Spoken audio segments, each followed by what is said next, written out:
प्रधानमंत्री नरेंद्र मोदी ने संयुक्त राष्ट्र महासभा के 75वें सत्र की महासभा को संबोधित करते हुए भारत के लिए यूएन की सुरक्षा परिषद में स्थायी सीट को बड़ी मांग दोहराई है। फिलहाल यूएनएससी में 5 स्थायी सदस्य हैं। प्रधानमंत्री मोदी ने कहा है कि कब तक भारत को संयुक्त राष्ट्र के डिसीजन मेकिंग स्ट्रक्चर से अलग रखा जाएगा।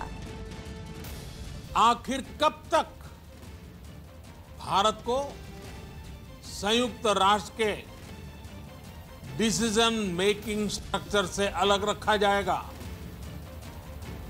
एक ऐसा देश जो दुनिया का सबसे बड़ा लोकतंत्र है, एक ऐसा देश जहां विश्व की 18% से ज्यादा जनसंख्या रहती है, एक ऐसा देश जहां सैकड़ों भाषाएं हैं, सैकड़ों बोलियां हैं, अनेकों पंथ हैं, अनेकों विचारधारा हैं, जिस देश ने सैकड़ों वर्षों तक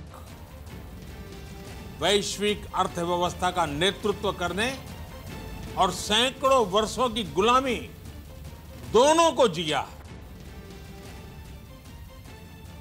अध्यक्ष महोदय, जब हम मजबूत थे तो दुनिया को कभी सताया नहीं। जब हम मजबूर थे तो दुनिया पर कभी बोझ नहीं बने। अध्यक्ष महोदय, जिस देश में हो रहे परिवर्तनों का प्रभाव दुनिया के बहुत बड़े हिस्से पर पड़ता है, उस देश को आखिर कब तक इंतजार करना पड़ेगा।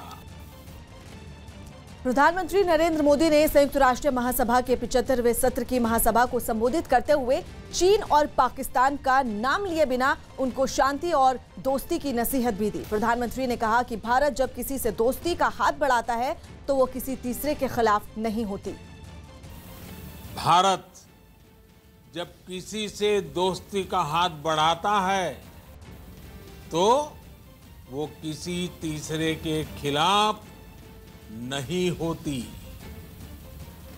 भारत जब विकास की साझेदारी मजबूत करता है तो उसके पीछे किसी साथी देश को मजबूर करने की सोच नहीं होती। हम अपनी विकास यात्रा से मिले अनुभव साझा करने में कभी पीछे नहीं रहते। बीजेपी अध्यक्ष जेपी नड्डा ने संयुक्त राष्ट्र में प्रधानमंत्री मोदी के भाषण पर बधाई दी और ट्वीट में लिखा कि 130 करोड़ भारतीयों का प्रतिनिधित्व करते हुए प्रधानमंत्री नरेंद्र मोदी ने भारत को संयुक्त राष्ट्र के निर्णायक संरचना का हिस्सा बनाए जाने की बात की। भारत हमेशा शांति, सुरक्षा और समृद्धि का पक्षधर रहा है।